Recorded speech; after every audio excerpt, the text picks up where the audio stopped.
اعوذ باللہ من الشیطان الرجیم بسم اللہ الرحمن الرحیم اقرأ بسم ربک الذی خلق خلق الانسان من علق اقرأ وربک الاکرم الذی علم بالقلم علم الانسان ما لم يعلم صدق اللہ العظیم رب اشرح لی صدری ویسر لی امری واحلل عقدۃ من لسانی یفقہوا قولی۔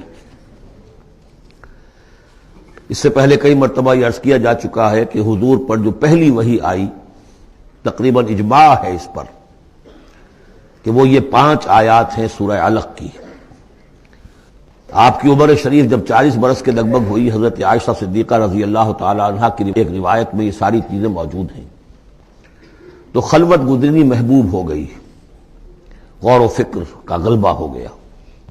پھر آپ غار حرا میں جا کر کئی راتیں کئی دن قیام فرما ہوتے تھے، اور شارحین حدیث کا اس پر اجماع ہے کہ وہاں آپ کیا کرتے تھے؟ کان صفت و تعبدہ فی غار حرا تفکر والاعتبار، غور و فکر، سوچ بچار۔ اسی میں پھر ایک دن فرشتہ آیا ہے۔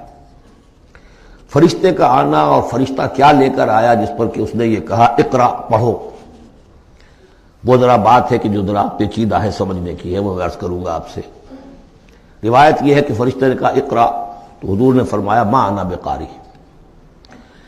فرشتے نے اپنے ساتھ بھیچا لگا کر سینے کے ساتھ، پھر چھوڑ دیا، کہا کہو اقرا۔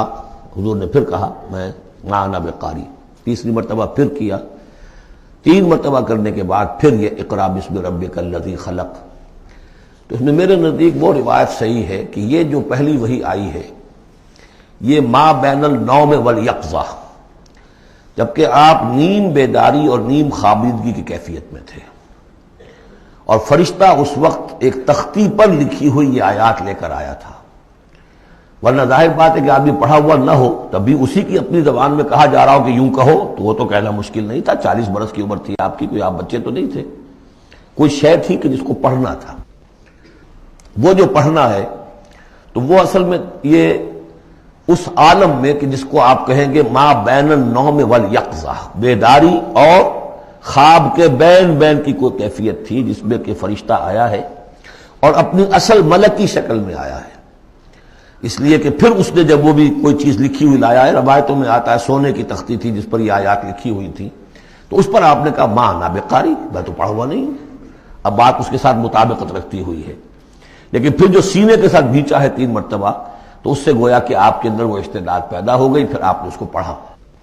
اور یہ میں یاد دلاتا ہوں کہ میں نے جب کہا تھا کہ جب دوسری وحی فترت کے بعد آئی ہے سورہ مدثر کی، تو حضور نے جب دیکھا تھا کہ اب یہ افق اعلیٰ پر یا افق مبین پر حضرت جبرائیل نظر آئے، کیسے پہچان لیا؟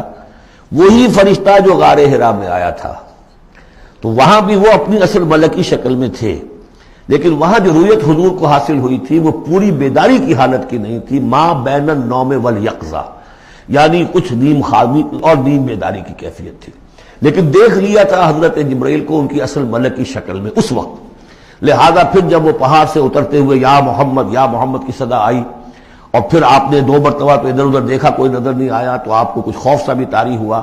پھر اچانک نگاہ اٹھی تو دیکھا کہ وہی فرشتہ کہ وہی کہ جو غار حرا میں آیا تھا، اس طرح ہے کہ آسمان زمین کے مابین افق پر، اور اس طرح سے کہ پورا افق بھر گیا۔ تو یہ ہے اس کا پس منظر۔ اقرا بسم ربک الذی خلق، پڑھو اپنے اس رب کے نام سے جس نے پیدا کیا۔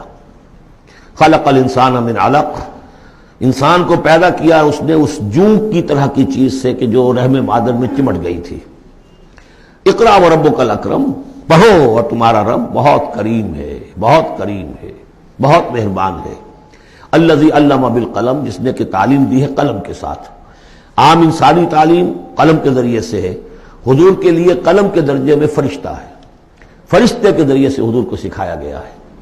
علم الانسان ما لم یعلم، اور انسان کو سکھایا ہے جو کچھ کہ وہ نہیں جانتا تھا۔ اس وحی سے آپ کی نبوت کا ظہور ہو گیا۔ نبی تو پیدائشی طور پر نبی ہوتا ہے، لیکن اس کا ظہور ہوا ہے اس وحی کے ساتھ۔ البتہ اس میں کوئی تبلیغ کا حکم نہیں ہے، وہ تو پھر جب وہ وحی آئی ہے، جب کہ فرشتے کو دیکھا ہے افق اعلیٰ پر، افق مبین پر، اس کے بعد جب گھر گئے ہیں اور پھر آپ کمبل اوڑھ کر لیٹ گئے ہیں، دہشت کی کیفیت طاری تھی، پھر وہ سورہ مدثر کی آیات نازل ہوئیں یا ایھا المدثر قم فانذر وربک فکبر، وہاں سے پھر آپ کی رسالت کا آغاز ہوا کہ اے لحاف میں لپٹ کر لیٹنے والے اب کھڑے ہو جاؤ، انذار کرو، خبردار کرو لوگوں کو، اور اپنے رب کی کبریائی کا اعلان کرو